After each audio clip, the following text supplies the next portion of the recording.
How to add someone on Faceit. Hey everyone, in today's video I'll show you guys how you can add people on Faceit. First thing you're going to have to do is open up Faceit and then click on login.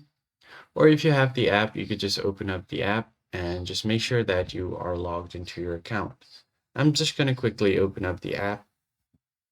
Now once you are on the app here, all you have to do now is make sure that you are logged in. And on your home page at the top, you'll find something called search. So you can search for anything on Faceit, including games, peoples, and other stuff. So just search for the username that you want to add.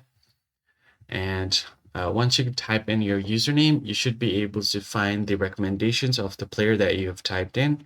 Now click on the player and it will open up their profile.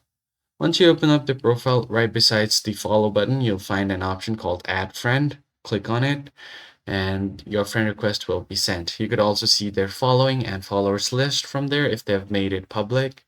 And that's pretty much it.